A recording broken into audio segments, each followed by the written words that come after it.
ताना पीराना रे चोला एका दिना हो ताना पीराना ताना पीराना रे चोला एका दिना हो ताना पीराना ताना पीराना रे चोला एका दिना हो ताना पीराना ताना पीराना रे चोला एका दिना हो ताना पीराना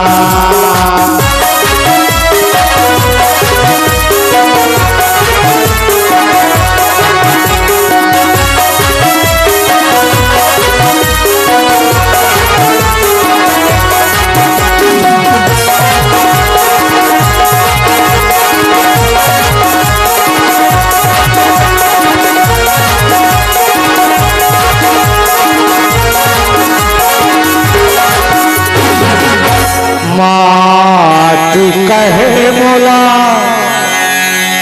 धीरे धीरे मोला धीरे धीरे खूने रे कुम्हार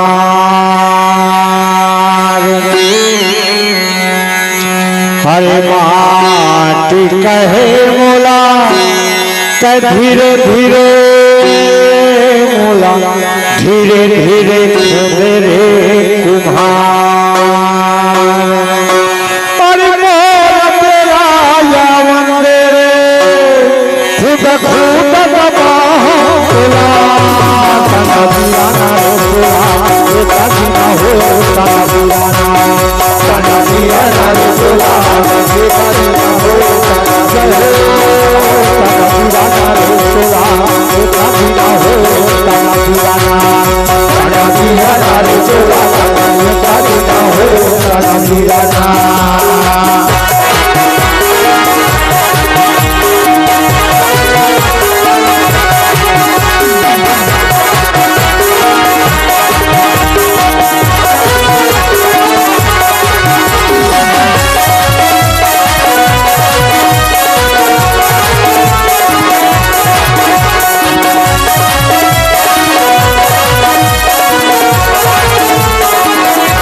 लकड़ी कहे बोला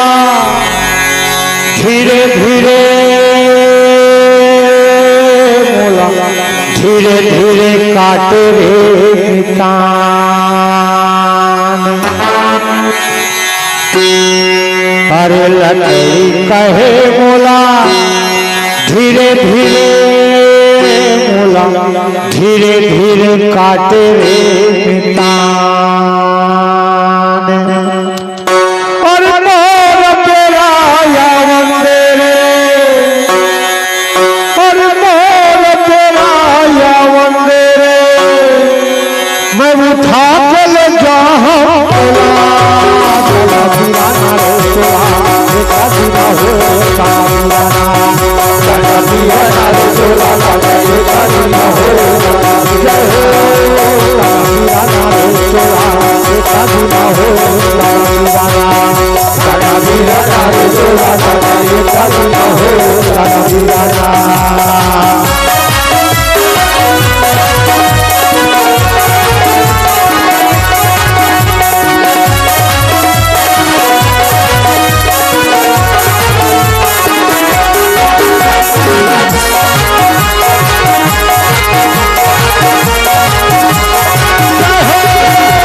कपड़ा कहे बोला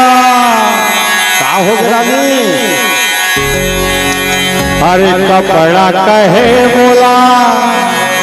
चीर फाड़ के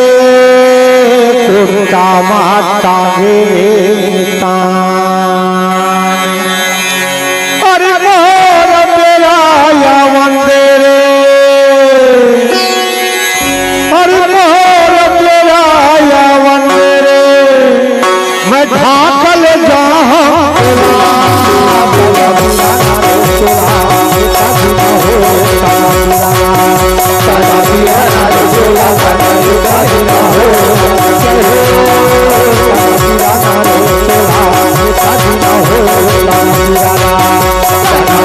नारे चोला काना एक जीना हो काना दीवाना।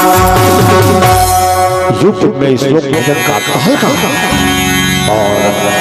यूट्यूब वाले इस गीत को उठाए और छत्तीसगढ़